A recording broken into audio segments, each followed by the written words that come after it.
Chapter 27. So, welcome to Maniac Movies. I do updates Wednesdays and Fridays. Like, share, and subscribe. Let's talk about that time Jared Leto gained 60 pounds to play the man who murdered John Lennon, singer-songwriter from the Beatles. I knew I was gonna do something big. I just didn't know if it was gonna be good or bad. Mark Chapman, I'm here to meet John Lennon. I can't believe I'm standing right here. Do you like his new album? His new album? Yeah, silly. You should buy it and ask John to sign it. Is he home? Alright, so Chapter 27. I thought of doing this because, like everybody, I saw the Justice League trailer and Jared Leto were getting his Joker back, and I was thinking, well, as far as villains he's played, there are a couple really notable ones, but the ones that immediately came to mind for me were Lonely Hearts and Chapter 27. I was like, hey, those are both true crime stories, actually. Like, that'd be a good couple of things. That'd be a good double feature. So I did Lonely Hearts for my Wednesday update. I'm doing Chapter 27 for my Friday update. So Chapter 27, I'm going to go ahead and say, is the better of the two movies by a lot. While Lonely Hearts is a perfectly solid detective story, Chapter 27 is an art film, and it's a very good one. It's also a little slow in the first 25 minutes. So I remember seeing this when it first came out and really liking it and really being impressed with Jared Leto's performance, and that's the one thing that's consistent across the board is that even though a lot of people were kind of polarized on this movie, everyone said Leto's performance is great. It's a phenomenal piece of acting, and it's like Matthew McConaughey in Dallas Buyers Club with Jared Leto, or Jared Leto, for that matter, where, yeah, he goes through the whole dramatic physical transformation, but even if he had just chosen to play this in a fat suit or something, it's still a great piece of acting. It's not that I'm impressed that he was able to gain a lot of weight in a short period of time. It's that I'm impressed that he embodies this character so well. This is a character that doesn't have a lot of on-screen dialogue. This is a guy who was very lonely, who was very alone. That's kind of a key element of who this person was, Mark David Chapman. So movie is trying to go a different route than what these flicks usually does, and it tells you that right at the beginning.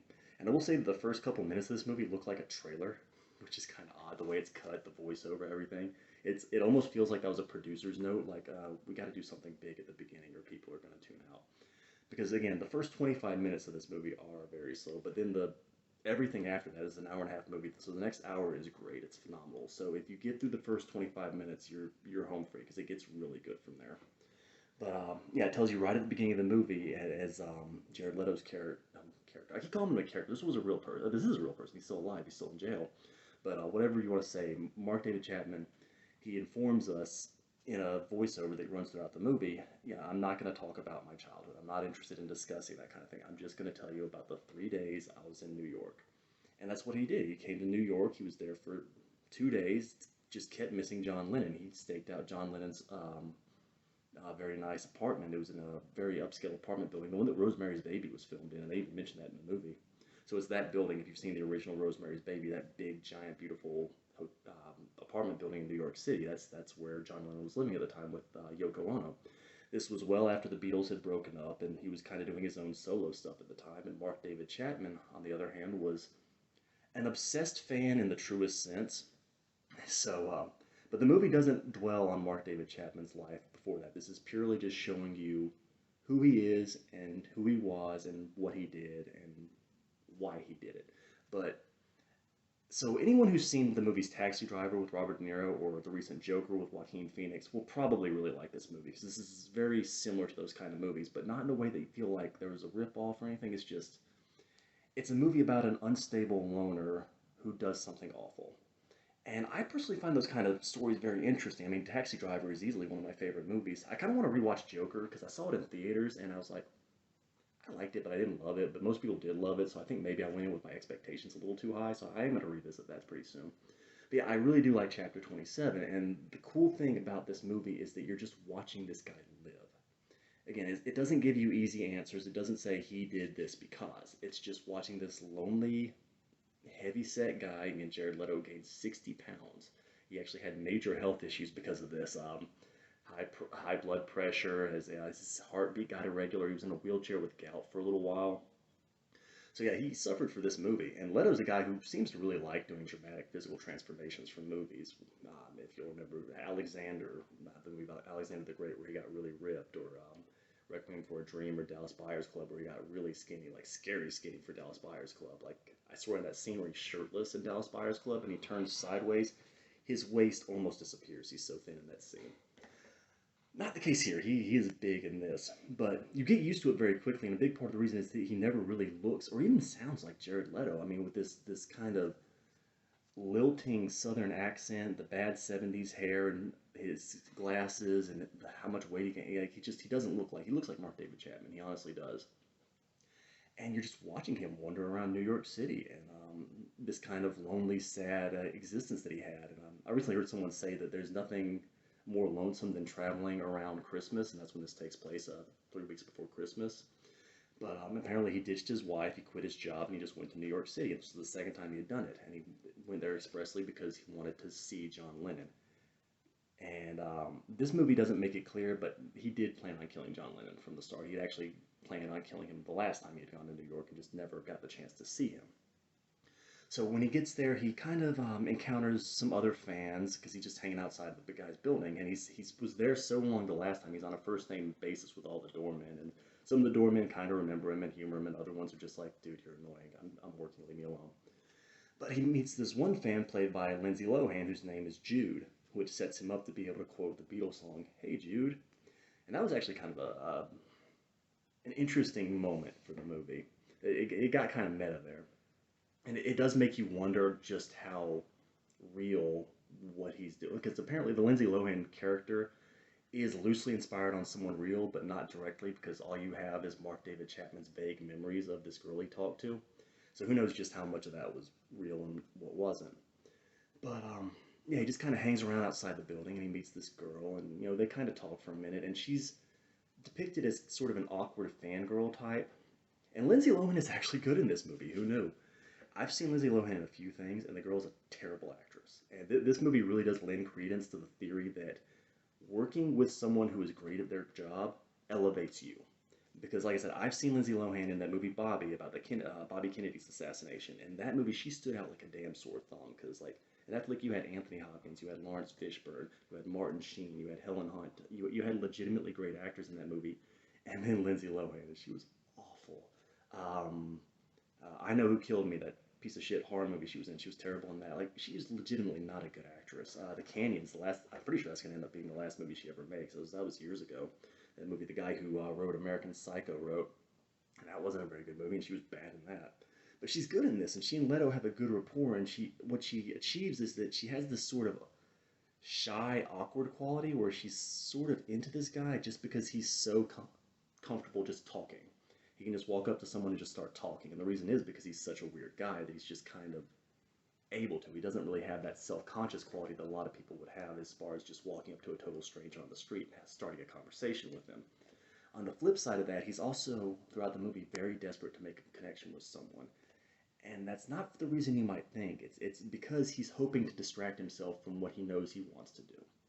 And that's an interesting thing that goes throughout this movie is he keeps trying to talk himself out of killing John Lennon. He wants to be stopped, but at the same time he wants to do it. It's this weird dichotomy that apparently was true to this guy. Like, Mark David Chapman was known to make no sense when you discuss things with him. He would say one thing that completely contradicted his next sentence. And he was diagnosed as insane, but he was guilty for reason of insanity, not guilty of, because you can be guilty and insane, or you can be not guilty and insane, but to be not guilty and insane, you have to be so crazy that you don't understand what you're doing is wrong. Now, Mark David Chapman absolutely understood what he was doing was wrong. That's why he kept trying to get people to stop him from doing it. But, yeah, this is just kind of watching this unstable guy wander around New York City. And that may sound kind of boring, but what's interesting is this sort of stream of consciousness narration that he has going throughout it, where he's just kind of talking to himself. At one point he says, because he's obsessed with The Catcher in the Rye, and that's the reference the title makes, is The Catcher in the Rye by J.D. Salinger, which is a story about a young man who goes to New York City for 3 days, just like Mark David Chapman did. That ended up being a really weird coincidence. And he just kind of wandered around the city and ultimately had a nervous breakdown. But yeah, Mark David Chapman in real life was obsessed with Catcher in the Rye as well, and he carried around a copy of it, and he actually wrote that this was his manifesto. He considered that to be all the confession anyone needed was that book. And the weird thing is that's not a violent book. It doesn't end with Holden Caulfield killing anybody. which is just interesting to me because it's that whole stupid idea that violent art leads to violence. No, an insane person doesn't need something to tell them to be violent. You know, they can draw inspiration from anything. The Catcher in the Rye, which is not a violent book. They can draw inspiration from their neighbor's dog, like the Son of Sam. A crazy person doesn't need a reason to be crazy. So that whole idea has always just been stupid and reductive to me. He did, obviously Mark David Chapman did not kill John Lennon because he read The Catcher in the Rye. Mark David Chapman just really liked The Catcher in the Rye. And there's this one part where he's kind of monologuing to himself while he's wandering through a park. And he says he's going to slip into the ink of the book. And then he says, wait, that's not reality. And he kind of has to remind himself, like, this is going to happen. Oh, wait, no, that can't happen. That's not real. But that's how unstable he is. And his thoughts become more fractured as he goes on. His thinking becomes more fragmented, and his interactions become more desperate. Towards the beginning of the movie, as a for instance, he gets a hooker for a night, and he's very awkward, and he's kind of trying to be nice to her, but then as he goes on, he becomes more aggressive towards people. He's more prone to yelling at people, and the Lindsay Lohan character that he meets. The first couple times he talks to her, he's pretty much nice to her, and he's accommodating and everything, but then he ends up just shouting at her in a restaurant and making her really uncomfortable. And you feel sorry for this poor girl because this is the kind of nightmare scenario that people, but women especially, and I've seen it happen in cities, kind of have to deal with, is when they accidentally start a conversation with a crazy person. Like, what do? Do you just bolt? Do you, like you're in a long street, like you're not really close to home. You just have to have this insane person yelling at you as you walk down the sidewalk. And that's played really well. Like I said, there is a lot of intense moments as this movie goes on, and it's hard to watch, but it's really fascinating to watch, and it's well shot. It's directed by a guy named J.P. Schaefer, who also wrote it, who has no other experience in the film industry. Apparently, he only made this because he was so fascinated by the idea that Mark David Chapman would want to hurt John Lennon, who had created so many beautiful pieces of art in his opinion. Now, I'm not the world's biggest Beatles fan. I don't know that much about the Beatles. I do know people that love the Beatles, but it's just not my kind of music. So, yeah, but Mark David Chapman in this movie, he becomes increasingly frustrated with John Lennon after a recent interview where John Lennon essentially says, and this is accurate, that John Lennon had no interest in going back to the Beatles. He had no interest in going back to that kind of music that people should have appreciated when they had it, and he's not doing it again. He doesn't have to. He doesn't feel any responsibility to. And Mark David Chapman sitting there kind of thinking is this lonely guy who desperately just wants to have his favorite band back. Like, dude, you're rich. Just do another Beatles album. Why not? Like, and I do know there was a lot of drama within the Beatles, and that they really did explode as a band, and they became so popular that they kind of couldn't handle them. They just flew apart. But and drugs didn't help. But yeah, John Lennon in this movie is actually only seen a couple of very brief times, and he's played by a professional John Lennon impersonator named I want to get his name right, Mark Lindsay Chapman. And if you keep the real guy who shot John Lennon's name was Mark David Chapman, to the point where the director went to him and said, "Are you comfortable with this credit?" He says, "Yes, I'm comfortable. It's my name. I have nothing to do with it. It's just a coincidence." But it is weird that Mark Chapman is playing John Lennon and Mark Chapman killed John Lennon. It's obviously two completely unrelated guys, but that was odd. So yeah, this movie, it shows you with the music. Well, you're able to tell by the score, and the score in this movie is very good. The kind of ups and downs of Mark's thinking. That sometimes he's more or less okay, and he's kind of level-headed, and he's thinking clearly. Then other times his thinking is very chaotic, and that's the way the movie is shot. And there are scenes where he's able to just stop and have a conversation with a cab driver, but then there's other scenes where he's babbling to himself in the streets. And given this is New York City, like with any major city, when you see someone babbling to themselves in the street, you keep walking and don't make eye contact. So it's completely believable that people would just give this guy a space. I mean, it's a major city. There are going to be crazy people on the streets. And, no one could have guessed that this guy had come there with really the expressed intention of killing a famous musician. So, yeah, it all builds up. The first 2 days, like I said, the first 2 days are the first 30 minutes of the movie, and not a lot happens. It really gets interesting when Mark David Chapman lays out all his belongings on the coffee on the table in his hotel room, and he just kind of says, "That's all that's left of my life," because he kind of abandoned everything in Hawaii when he went on this mission to New York, including his wife.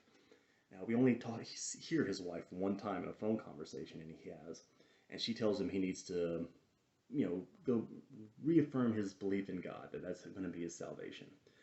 And he has no interest in this. So he just basically hangs up on her, and we don't hear from her again. We don't talk. He doesn't even really reference her again. But after she hangs up, he does say, "I'm going to kill John Lennon," and it's almost like it's not clear if he knows she's hung up yet. So he's basically confessing. And in real life, Mark Chapman did tell his wife he wanted to kill John Lennon, and she kind of brushed it off. Maybe it was disbelief, maybe it was denial, but she essentially chose not to deal with it. And so there was even talk that she might be charged as an accomplice because of that. But that's kind of hard to prove, especially when she says, "I just didn't think he'd really do it." But yeah, everything after that is essentially just him descending and getting worse and worse. And the ways he tries to talk himself out of it, the way he tries to talk other people into doing something with him, like especially this interaction he has with a real guy. This was a real person named Paul Sheffield, I believe, who was a paparazzo who was just hanging outside of John Lennon's building on the night Mark David Chapman shot him. And Mark David Chapman spent a good bit of time talking to this guy. And in the movie, the guy's played by Judah Friedlander, who was the kind of fat, awkward guy on the Tina Fey sitcom 30 Rock. And Mark David Chapman has these conversations with this guy and kind of like tells him, well, why don't we go do something? Why don't you come back with me and I'll hold your camera? And he's sitting there thinking in his mind, if I'm holding the camera, I can't pull my gun. Like, he's really trying to stop himself from doing that. And that's what's sort of sad about this movie and about mental illness in general, is that sometimes there are moments of lucidity, and there are moments where you kind of realize that what you're doing is wrong and that you don't want to be what you are. And that's what I think is so great about this movie and so fascinating about it, is that it really does show the tragedy not just of John Lennon's death, but of David Chapman's mental illness. So, obviously there were those people who said this movie was exploitative, which, I mean, it was over 20 years later, so I think they waited long enough. And I'm not someone who actually believes that anyway. This idea that you can't draw inspiration from true stories for art. I mean, obviously it's going to make things slightly more difficult for maybe those most closely involved, but the fact of the matter is the information's already out there. So yeah, I don't agree with that at all, honestly. And then this is based on a book. Now, this is based on a book that was compiled by a series of interviews that Mark David Chapman recorded and then sent to an author, and the author kind of comprised them into this book. And that's sort of the idea that the voiceovers that as he's talking, those are essentially just his recorded messages to this author. So yeah, so John Lennon's death was this major cultural moment, and Mark David Chapman said he considered John Lennon at that moment in 1980 to be the most famous person in the world. And like I said, we don't motivate him in the traditional sense. We don't talk about how he felt or anything. We're very laser focused on these 3 days, and that's what the movie does differently, and that's what I think makes this movie so interesting. Is that this is really just almost a stream of conscious narrative of a person who is unstable and planning to commit a crime, and they know it, and they don't want to, and they hope they get stopped, but they also kind of do. They want to, but they don't want to. Like their lizard brain maybe wants to, but their intellectual self knows that it's wrong. And even the time that Mark David Chapman does initially interact with John Lennon to get his autograph, John Lennon's polite to him. He's accommodating. He says, "Hey, is that all you needed? Are you sure? Okay, good." Like he's actually very polite to him. And that only makes things even worse for Mark David Chapman later on, is he's trying to tell himself, like, he was nice, you don't need to do this, just leave with your autograph. So yeah, it's a fascinating movie. It may be a hard sit for Beatles fans, honestly, but for fans of great acting, or Jared Leto, or just independent dramas, because like I said, I consider this to be a very well-made movie. I was very surprised that this director had only done this. I mean, he did this in like one episode of one TV show. So it's fascinating. And then again, some people only really have one movie in them, so maybe it's better that he just did this one movie and then went on to do whatever it is he does now, rather than make a bunch of crap. Because like SLC Punk is a fantastic independent film that everyone who saw loved. The other stuff that guy, the director of SLC Punk, did was garbage. So at least this guy can say, like, I made one great movie, it won awards, and Jared Leto did win awards for his performance in this. So but Chapter 27 did come towards the period when Leto was moving away from acting and focusing more on his music career with 30 Seconds to Mars. So yeah, he didn't do very much after this for years. Like, he was pretty inactive as an actor until Dallas Buyers Club is that about 5 years ago now? And now he acts, but it's not really clear yet to me if he's going to focus on acting or not, because it seems like most of the roles he takes are glorified cameos, like in Blade Runner 2049, where he's in it for like 15 minutes of a 2.5-hour movie. But he's great in this movie, and fantastic performance. Like I said, I absolutely would put it up there with Requiem for a Dream, at least from an acting perspective. Now, I think Requiem for a Dream is a much better movie, but that's not to say Chapter 27 isn't great as well. So, yeah, I think that this is great. Like I said, you can learn more about Mark David Chapman's motivations and all that with research online. There's also another movie that came out almost the exact same time as Chapter 27. I heard it wasn't very good, and I never saw it. But yeah, like Mark David Chapman, his motivations were a lot more. He could intellectualize them a bit more than he does in this movie. He was very mad at John Lennon for comments he made that he felt were blasphemous. So, John Lennon notoriously, all that stuff, like the song Imagine, what if there was no heaven, talking about he was bigger than Jesus, all that kind of thing. He was very mad about that, and also that John Lennon would preach the idea of being happier with no possessions when he has millions of dollars and all this. And that is touched on in the movie, actually, that he kind of resents just how much John Lennon has when John Lennon would sing about how you could be happy with nothing, love is all you need, all that kind of thing, which is pretty standard kind of celebrity hypocrisy, honestly. Like, celebrities do that all the time. Oh, socialism. I don't need all this to be happy, but it's still mine and you can't have it. So, that's pretty standard celebrity bullshit, honestly. Just the as he keeps saying, the phoniness of it. It's just what you're kind of expected to have. You're not supposed to act like you really enjoy having tons of money and all this, even if you do. But yeah, good flick, a bit of a forgotten movie as well. Like I said, I would consider this to be one of the better movies of the 2000s, and again, it's actually kind of amazing they managed to wheedle a good performance out of Lindsay Lohan.